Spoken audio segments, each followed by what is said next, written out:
rahimakumullah. Di dalam kitab Ihya Ulumuddin, Imam Ghazali menjelaskan tingkatan puasa menjadi 3 tingkatan. Yang pertama adalah shaumul umum, yang kedua shaumul khusus, dan yang ketiga adalah shaumul khususil khusus. Tingkatan yang pertama adalah shaumul umum, yaitu puasanya orang umum atau ammatun nas, kebanyakan manusia menjalankan ibadah pada tingkatan yang pertama ini, yaitu dengan puasa menjalankan tidak makan, tidak minum, dan tidak melakukan jima pada siang Ramadan. Di tingkat yang kedua adalah ada namanya shaumul khusus, yaitu puasanya orang khusus. Jadi bukan puasanya orang biasa lagi. Tingkatan ini lebih tinggi daripada tingkatan yang pertama. Tentunya tingkatan yang kedua ini setelah selesai dengan melakukan tingkatan yang pertama, dia tidak makan, tidak minum, kemudian tidak melakukan jima di siang Ramadan, dia juga menjaga seluruh anggota badannya dari melakukan maksiat. Kemudian Imam Ghazali memberikan penjelasan bahwa kita bisa menjalankan puasa di tingkat yang kedua dengan memperhatikan 6 hal, yaitu sebagai berikut. Al-awalu wadul basar, yang pertama adalah menjaga pandangan. Bagaimana ketika kita puasa, pandangan ini benar-benar dijaga agar tidak sampai melihat sesuatu yang tidak diridhoi Allah, melihat maksiat dan lain sebagainya. Kemudian ada hadis menjelaskan bahwa an-nazrah sahmun masmumun min siyami iblis. Pandangan mata adalah sahmun masmumun, yaitu panah yang beracun, min siyami iblis, dari panahnya iblis. Sehingga apa yang kita lihat tentu akan membekas pada akal kita, pikiran kita, perasaan kita, dan bahkan pada perilaku kita. Sehingga bagaimana kita menjaga apa yang kita lihat sehingga akan menimbulkan perilaku yang baik. Kemudian yang kedua, asani hifdzul lisan. Yang kedua, memperhatikan bagaimana kita menjaga lisan. Nah, lisan ini tentunya ketika siang Ramadan dimaksimalkan untuk menjaga sesuatu yang tidak bermanfaat.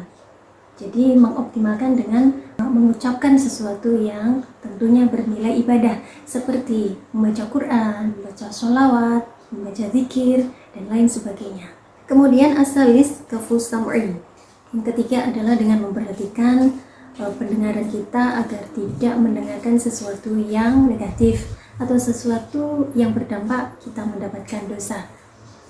Dan yang keempat, ar-rabi' kafu baqiyatul jawarih anil asam. Kemudian kita menjaga anggota badan yang lain dari melakukan maksiat agar tidak mendapatkan dosa. Bagaimana tangan kita ini bisa kita pergunakan untuk sesuatu yang bermanfaat, kaki kita gunakan untuk melangkah sesuatu yang bermakna positif, kemudian anggota-anggota lain agar benar-benar apa yang kita lakukan, apa yang kita pikirkan tentunya mendapatkan rahmat Allah, mendapatkan ridha Allah.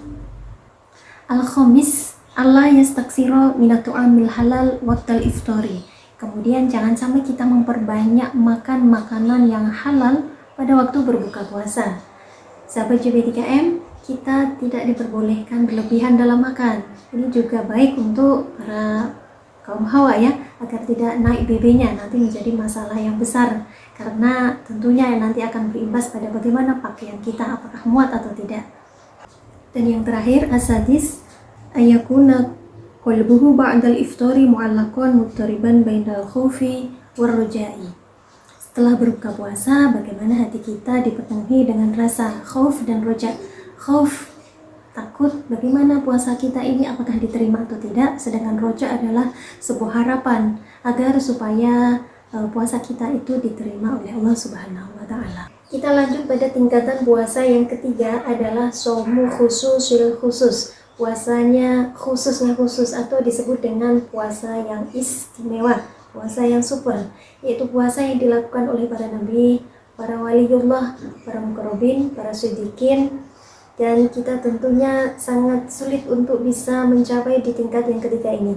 Namun setidaknya kita mengetahui bagaimana puasa tingkatan ketiga ini, yaitu puasa dengan melakukan yang sudah dilakukan tingkatan 1 dan kedua, kemudian disempurnakan dengan hati dan pikiran hanya ada Allah semata. Jadi antara apa yang difikirkan, apa yang diinginkan itu tidak ada unsur duniawiyahnya. hanya Allah saja, Allah, Allah, dan Allah. Sehingga di tingkatan yang ketiga ini, misalkan ada terbesit keinginan untuk mencari menu buka berpuasa atau mencari pekerjaan sehingga bisa menyediakan menu berbuka puasa untuk keluarga, maka ini pun dianggap puasanya batal. Demikian penjelasan dari saya, semoga bermanfaat untuk saya sendiri dan untuk teman-teman sahabat JP3M. Hadanallahu wa iyyakum ila shiratal mustaqim. Assalamualaikum warahmatullahi wabarakatuh.